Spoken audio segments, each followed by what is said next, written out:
Arch Advocate Show, yeah, it ain't nothing but hip hop music, people. Welcome back to the show, man. This is the product of my soul. This is what the show is about. Now, you guys remember back in was it like the 80s, 90s? Like the Christian evangelical people were saying like, oh, we've gotta get rid of all this music from Kiss because it's devil music. And look, people are committing suicide after listening to Ozzy Osbourne. Right? I think that was after he left Black Sabbath because Ozzy Osbourne is devil music. Look, he's biting the heads off of bats. He's a Satan worshiper. Remember that? Devil music. You guys remember devil music?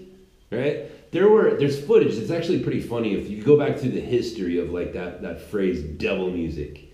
There was rallies where like thousands of people would show up to burn copies. For you youngsters, there used to be a method of transferring music called a record, a vinyl record.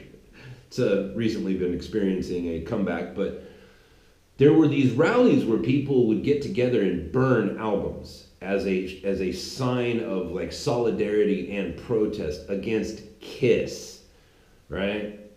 Because Kiss, right? Gene Simmons was the demon. He had he painted his face like a demon. So it's devil music. It's devil music, right?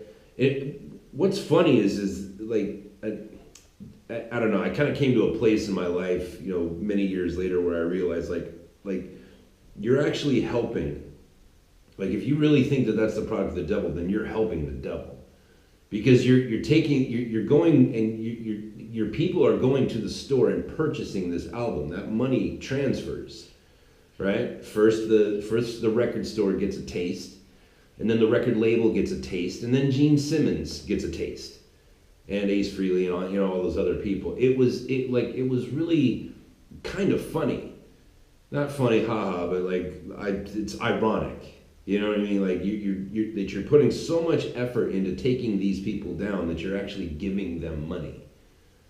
It was, it didn't take me very long in my life to realize that there was a connection between the two. So anyways, devil music, right?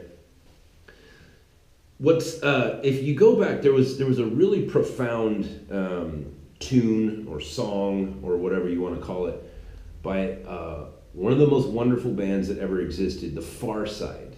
They were a rap ensemble that had live music, and they were rappers and musicians, whatever. The Pharcyde, you remember, "Passing Me By," right? Was probably their biggest single, but they had two albums, and they were both excellent from start to finish. But on their second album, the very last tune or song, if you want, I'm just going to call it a song. The very last song on their second album was called "Bizarre Ride to the Far Side." The last song on their second album was called "Devil Music," and this is what we're going to talk a little bit about this today. Like, what is it? I think that song truly encapsulates like how to conceptualize like what it is, what it means to sell your soul to the devil, right? Because we see, when we think about that, we think about the Faustian deal. Like the devil comes to Faust, and he says, "Look, I'll give you all this stuff here. You just got to sign this contract with your blood." Right? That was the Faustian deal, but that's not actually how selling your soul to the devil works. You can't actually sell your soul to the devil, and the Pharcyde tells us how. It's really kind of a heartbreaking tale. There's the song itself. It has a lot of kind of things that I don't really understand what the point of what they're saying is. But the chorus to that song is, "Every time I step to the microphone, I put my soul on 2-inch reels that I don't even own." Right now, a 2-inch reel is back in the day before digital technology, before you could record digitally, you had to record onto tape, right? And before that, it was recording onto vinyl and whatever. Back in the 90s, you had to record on tape, and when musicians would go into a studio and record, that tape was encased on a reel, that was 2 inches wide, right? A 2-inch reel. Now, movies have a bigger. You've ever heard the expression, it's in the can. What that meant was when the director was done filming a movie, the film would go into a canister, an aluminum can that was about the size of a small wheel, and they would ship it off. That's what in the can meant. Well, for music recording, where there was no video, it's just audio. The can that it would go into, the reel that it was on, was 2 inches wide, 2-inch reels. And the Far Side was a very soulful band. When you think about soul music, right?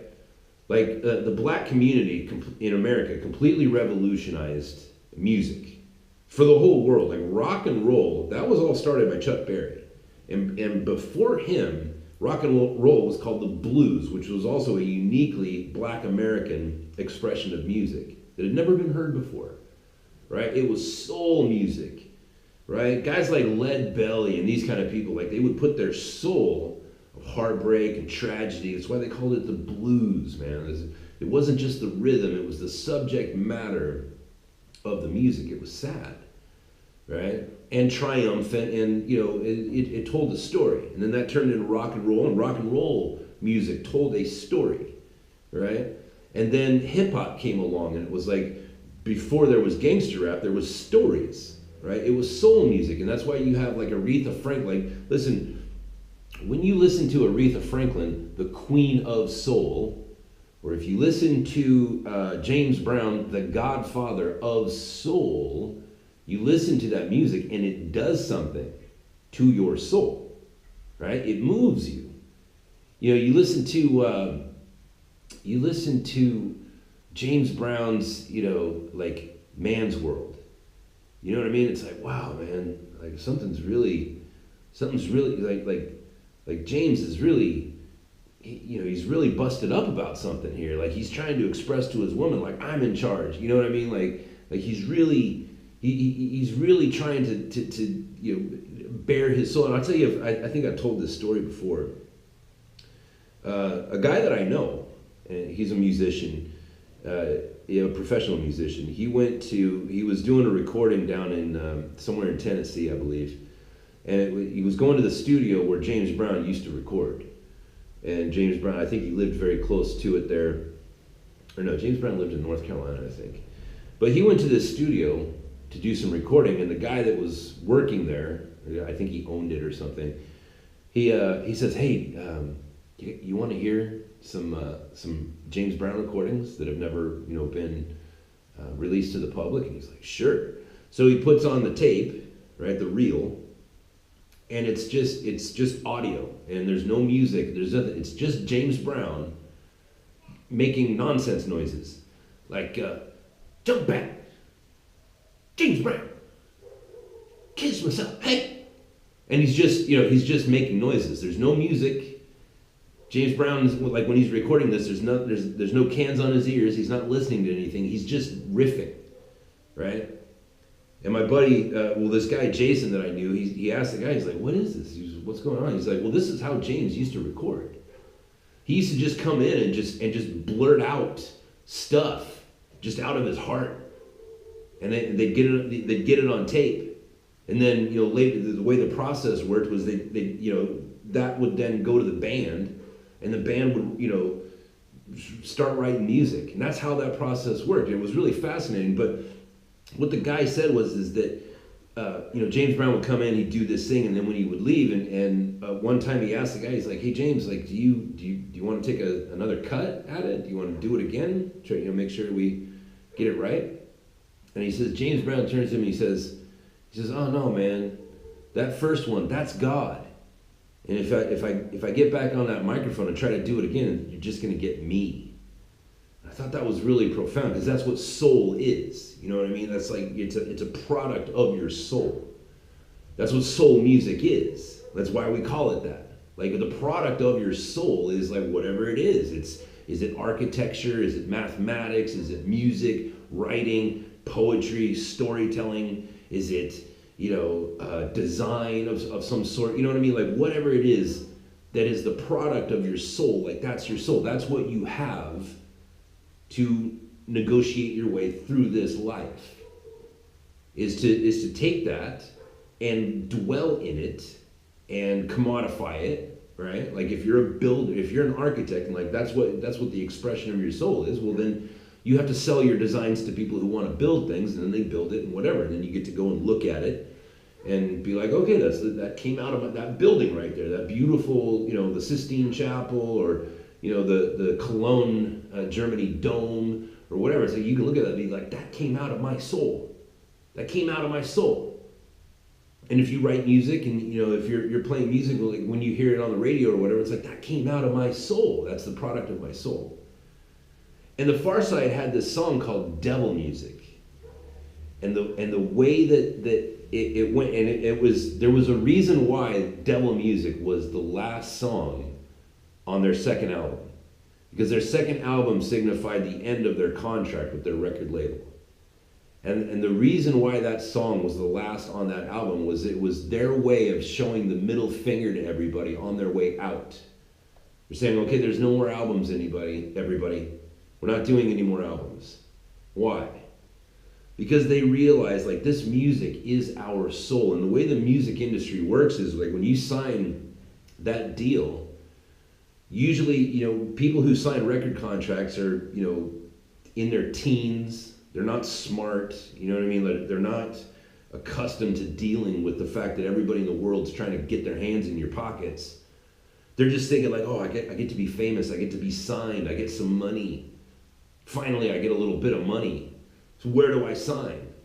And in that contract, it says like the record company owns the masters. Now the masters means that like they actually own that music. That not even the people who created that music can use it for commercial purposes or anything else.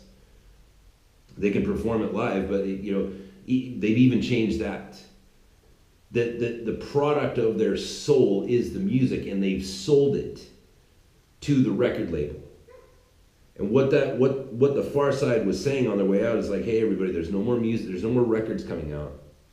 Like we're still gonna perform, and by the way, they're still performing live to this day. They're still together. They're still creating music, but they cannot produce any albums because they still owe albums to the record labels, right? What they were saying with that second song is, we're leaving. We are breaking this contract that we made with the devil. Because every time I step up to the microphone, I pour my soul out and I put it on 2-inch reels that I don't even own. I've sold my soul to the devil. Devil music. Do you understand? Do you understand like how profound that is? Like that's what it means to sell your soul to the devil. It's when you're taking the beauty of your work and you're just selling it for money or for fame, right? And you don't even own it anymore. It's not yours. That's your soul, and it's not even yours. And so it was like the Far Side was saying, we're buying our soul back. Now why did I just go on that 13-minute tirade about selling your soul to the devil? Devil music. The song of the devil. Like what is it? And it's funny that we call it devil music because Lucifer was the chief entertainer in heaven, right? He was in charge of the music and he had all of the power, right? And what was his big sin is it wasn't enough. He wanted more power. More power. That's the song of the devil. I want more. I want more power. I don't just want what I have, I want what you have. I want more power. I want to be more beautiful. I want to be more wealthy. I want to be more never content. That's the song of the devil. It's more. I just want more. And these politicians that we're looking at, and it's not just politicians, but it's becoming more clear. Like we just saw, I talked about this the other day, we saw Guy Verhofstadt, whatever his name is, the former prime minister of whatever. And he's barking out in front of the entire European Union saying, give us your sovereignty. And he uses those words. Give me your power. That's the song of the devil. That's devil music. That's devil music. And anybody who turns over their sovereignty to that guy is selling their soul. They're selling their power to the devil. because your power is your own. And it has to be sufficient. You have to be content with your own power. It says, God has given you all things pertaining to life and a life lived in unison with Him, godliness. I've given you everything that you need. And it's so much more than you can possibly imagine. And when you start striking out, like, oh, it's not enough. I don't want my own power. I want that guy's power. I want that guy's happiness. I want that guy's money. That's devil music. That's the song of the devil. And we see, just over the last couple of days, the United Nations is moving. Let's see here. They're moving to make it illegal in the UN, in Europe, to make it against the law to speak out against mass migration, to make it illegal to speak, right? To make it illegal to speak.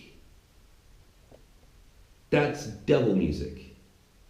Right? Remember that part in the Matrix? Mr. Anderson, it would appear that you've been living two lives.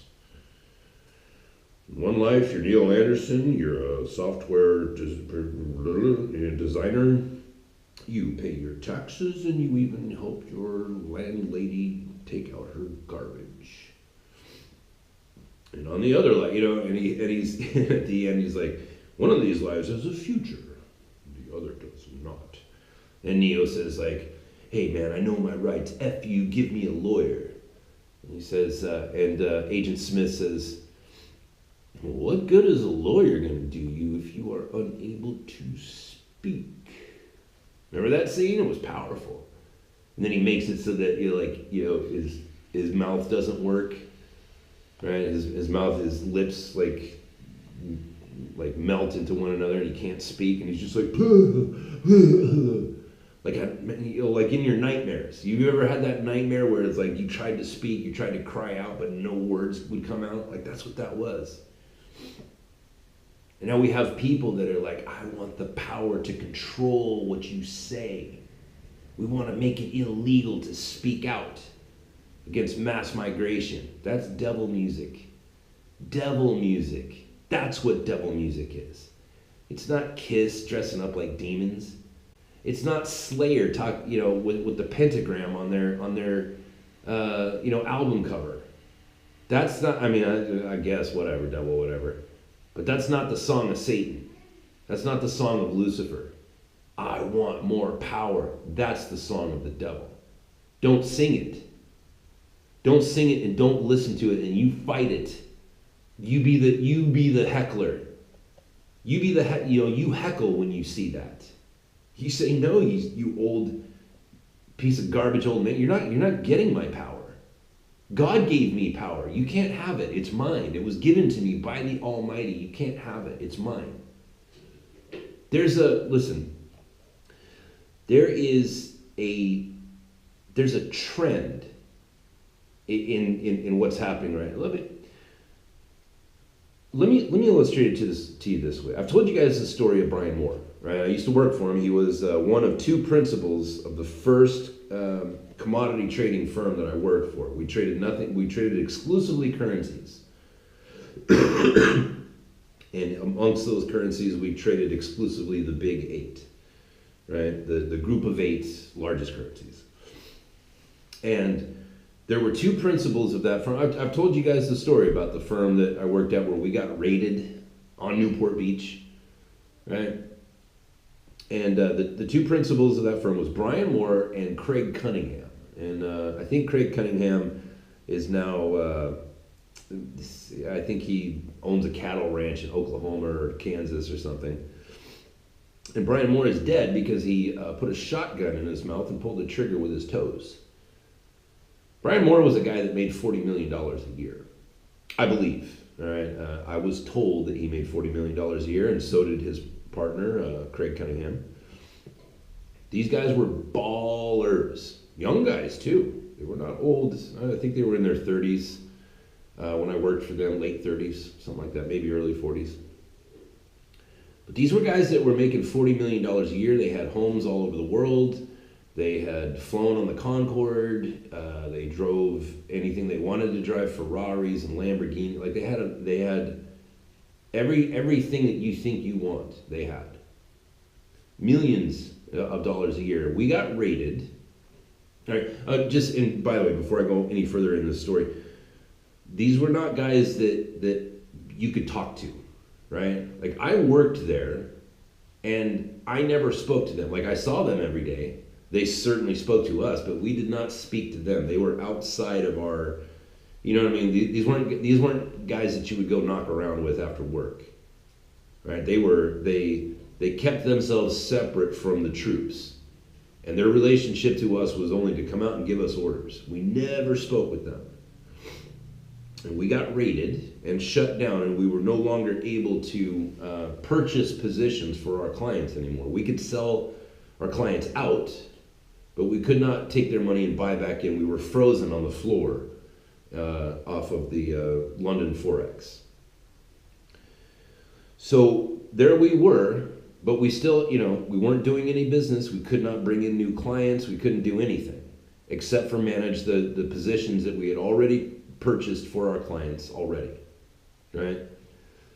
And for a couple of months after we got raided, I still had to drive to work every day by the way, with no money, right?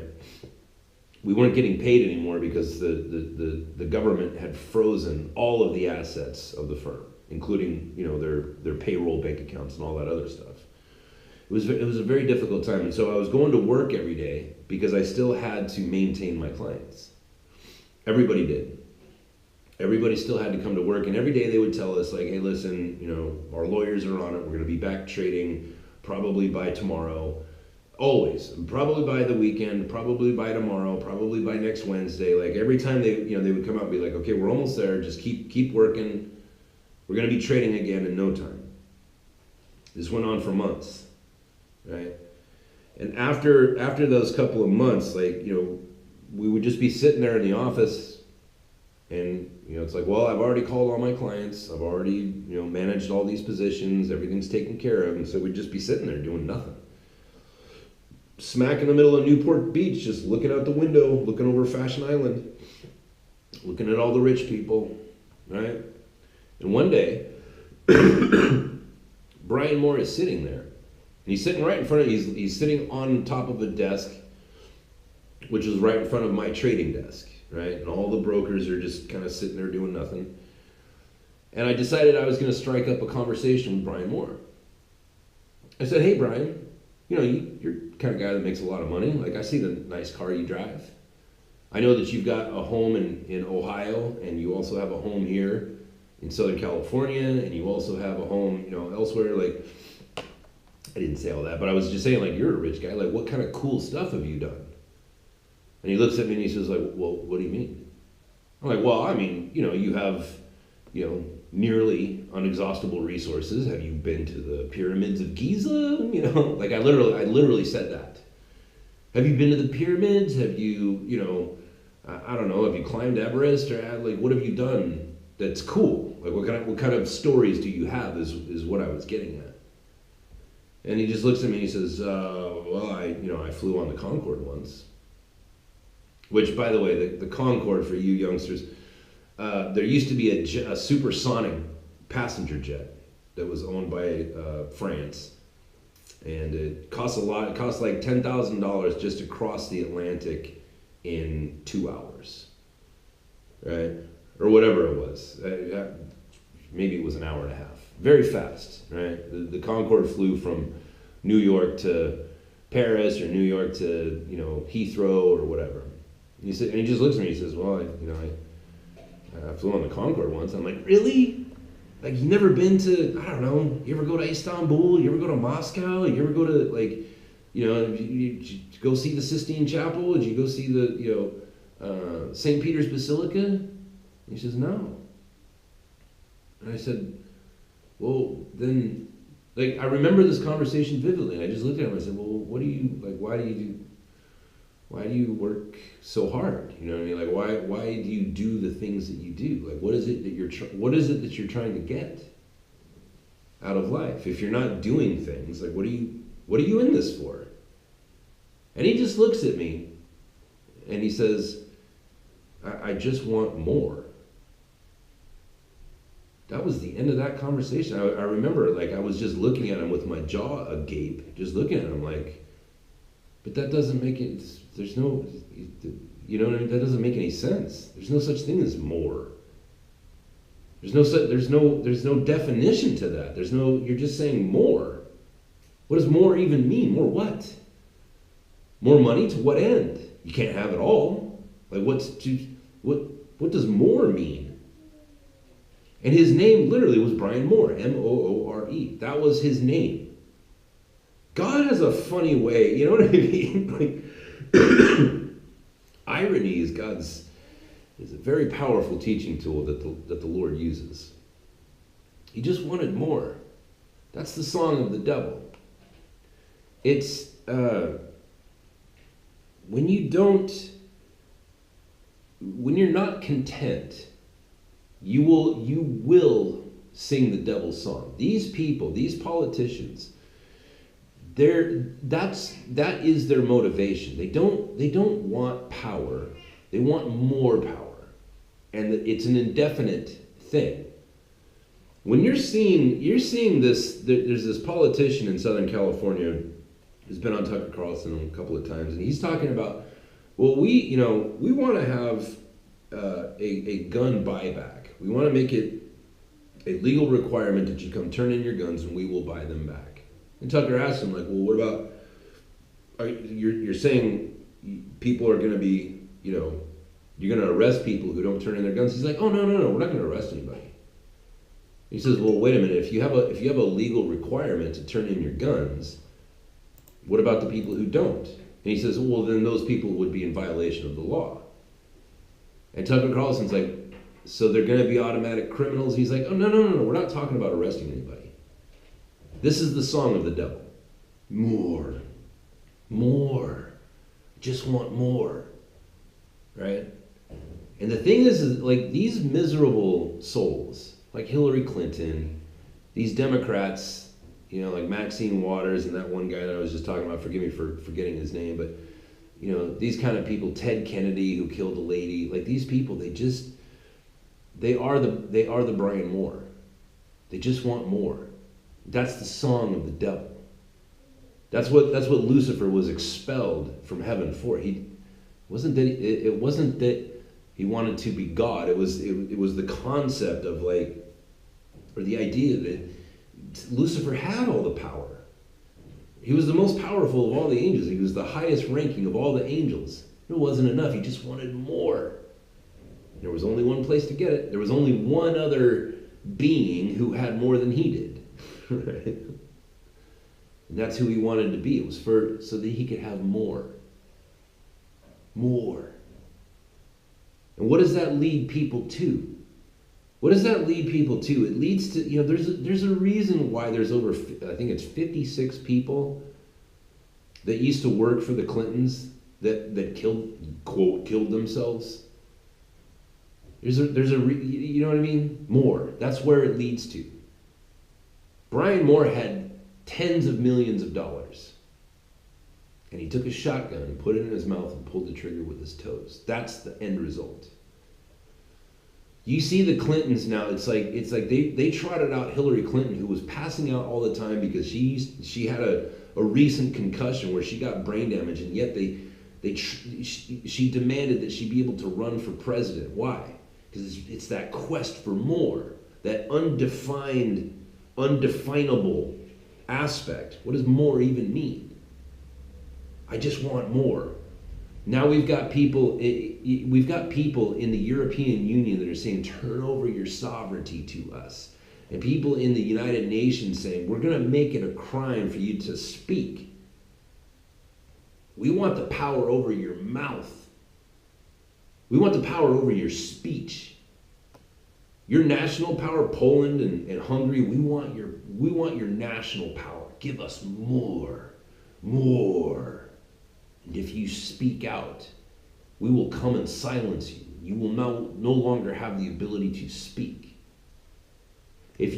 Twitter just came out and they said, hey, from now on, It's going to be, we're going to be able to ban you from our platform if you do what's called dead naming. If you refer to Bruce Jenner as Bruce, that's dead naming, and we're going to silence you. More. Give me more. Right? That's what the far side was talking about. Every time I step up and I produce my art, I put my soul out there, I've made this deal where once I let it out, I don't even own it anymore. You have to understand, like, your ability to speak your mind, that's God-given, and nobody can ever take it away from you. Even if they burn the Constitution and the communists take over and whatever, you will still have the right to speak your mind because it's from God. You will still have the right and the obligation, right? That's the thing about your right to free speech. It's not just a right, it's an obligation. You have to speak your mind. You have to let other people hear it. You have to instruct your children to do the same. You have to let them know, like, this is yours. No one can ever take it away from you, and anybody who tries to, you need to fight. Mortally. Anybody who tries to come and silence you, that person is the enemy of your soul, and you need to fight. There are people that they want to take away your ability to defend your family and yourself. Those people are singing the song of the devil. Those people are devil music. That's the song of the devil. I want more. I want your power to defend yourself and your family from predators. That's the satanic pledge. I just want more. Just want more. I want to be God. I want to be God over you. If you have a different power than I do, I want that. And this life of it truly is the heart of the moocher. Right? The moocher is somebody who just want to absorb other people's resources. Right? They don't really want to work for their own thing. They just want to absorb other people's resources.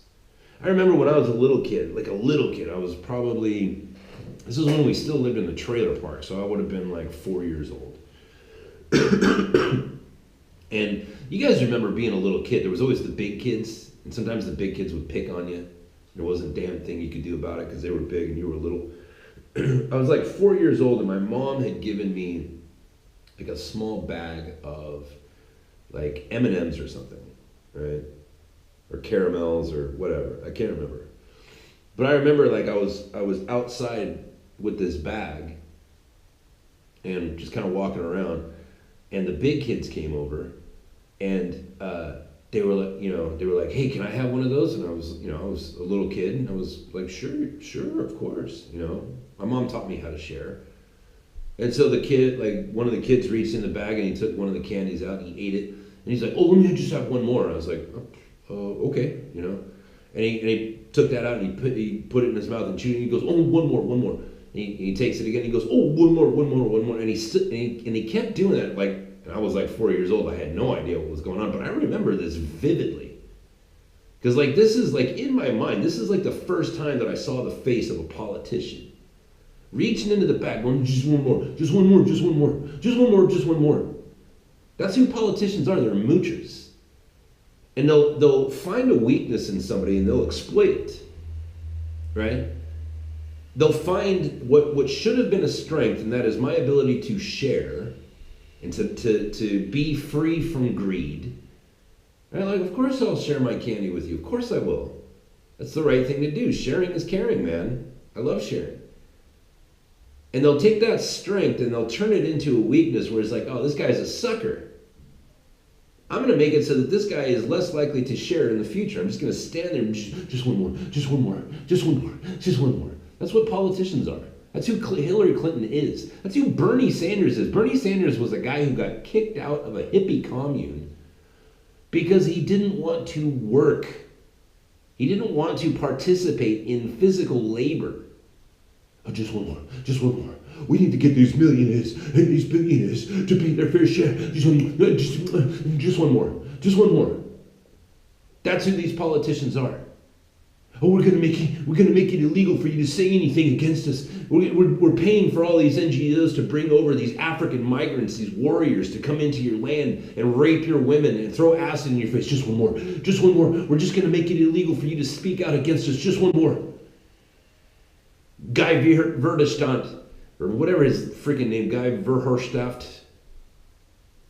goes in front of the UN. I'm sorry, in front of the EU. Give us your sovereignty. Just we got the sovereignty of all these European nations, but you Poland, and you Hungary. Just one more. Just one more. Let me just have just one more.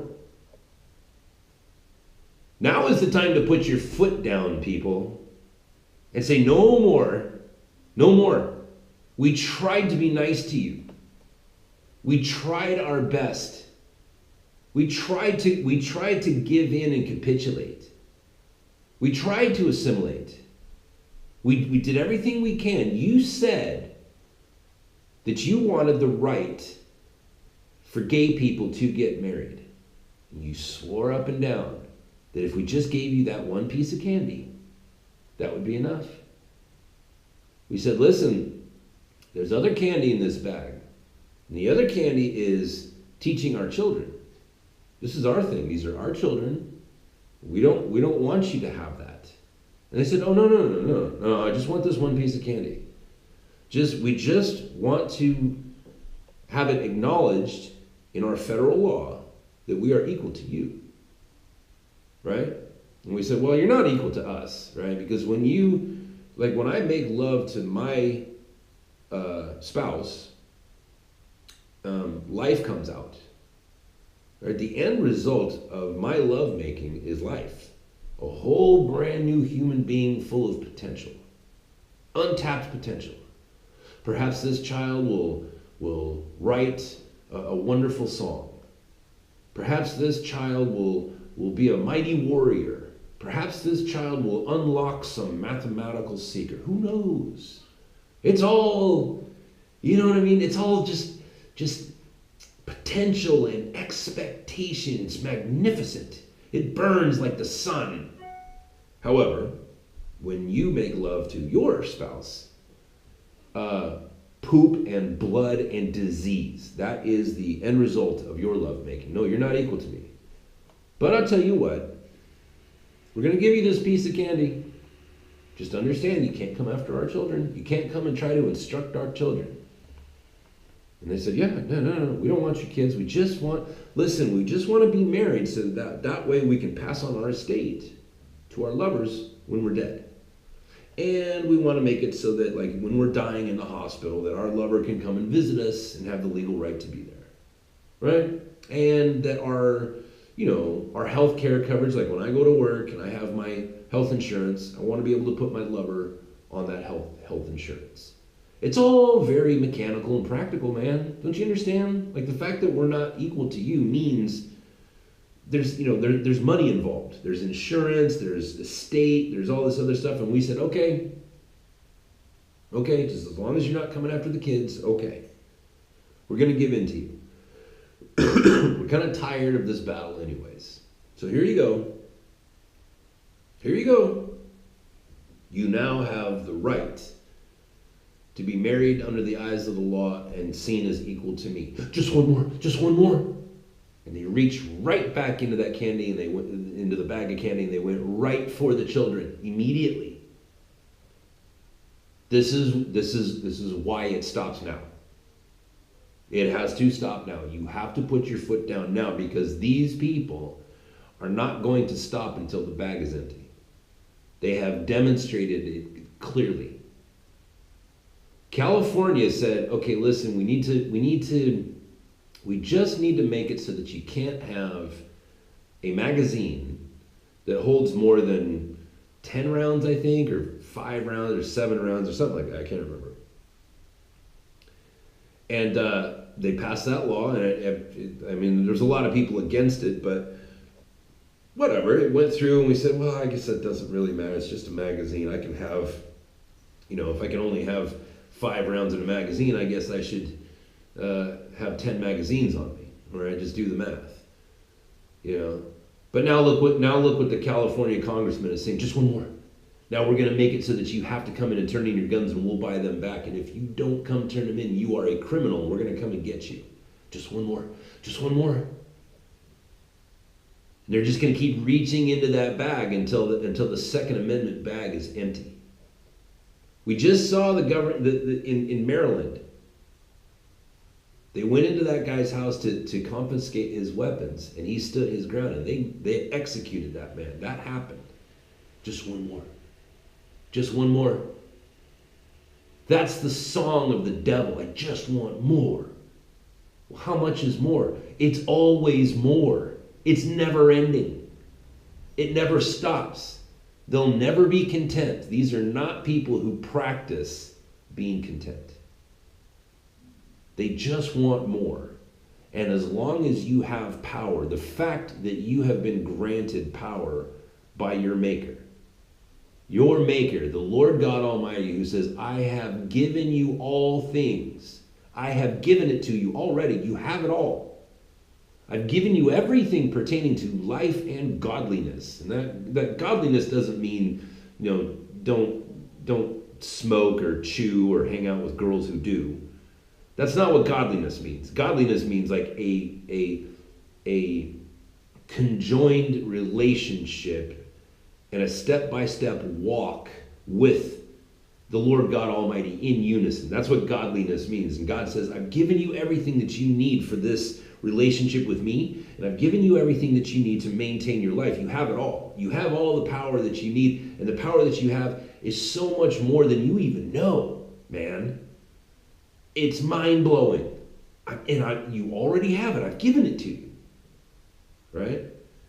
And these demons, Hillary Clinton, Guy Verhofstadt, and this guy from the UN, and all these people, they see that you have power and they hate you for it. And the reason why they hate you, this is truly the thing. You have to understand that you were made in God's image. You look just like God to Satan. You look just like him. And God, every time Lucifer looks in God's face and he sees God's face, he's reminded of what beauty is and the fact that he had it and blew it and that God cast him away. When Satan looks in your face, he sees God and he hates you for it. He hates that you were made beautiful in the image of God, and that you were made powerful in the image of God. He hates you. And as long as you exist, and as long as you have that power, and as long as you have that resemblance to your Father, there will be a Satan who hates you. And these people, when they see and they look at you and they say, that person is free to speak. That person is free to defend themselves and their family. That person is free from undue legal burdens. That person is free. They think to themselves, that reminds me of somebody. Somebody I hate. I want to take that power because that's what I've always wanted. I've always wanted more. That person has it. And they'll just keep digging in that bag until it's empty. Until everybody is as empty as they are. And that's what we're up against, people. Devil music. That's today's show. If you want to support the show, I would appreciate it because it takes money to make money, champ. Moving on. Go to archadvocate.com. If you want to become a monthly patron, I would certainly appreciate that. Couple of shekels here, couple of shekels there. If you want to give a little dough every month, hey, some people do. Other people want to go on to PayPal. Just give a little donation. Listen, man. Just had a baby. There's a lot of new expenses. I need a microphone. By the way, I just got off the phone yesterday with the people at Zoom. I have a recorder that I can plug a microphone into, but I need a microphone. And because the one I have that was given to me by the church, it doesn't work. I need a microphone. I need a green screen. There's stuff that this show needs, baby, and it all costs money, and I don't have it. So if you want to support the show, remember, man, support the things you love or else they go away. If you want to support the show, you can do it on PayPal. Be a PayPal guy or girl, or if you want to become a monthly patron, I would appreciate that as well. And listen, please hit subscribe. All right, I can't. You hear YouTubers and podcasters say that all. You don't even understand how important this is. Please make sure that you hit subscribe. All right, real easy. I would appreciate it. And listen, I will talk to you guys tomorrow. Looking forward to it. I hope you enjoyed today's show. Talk to you then.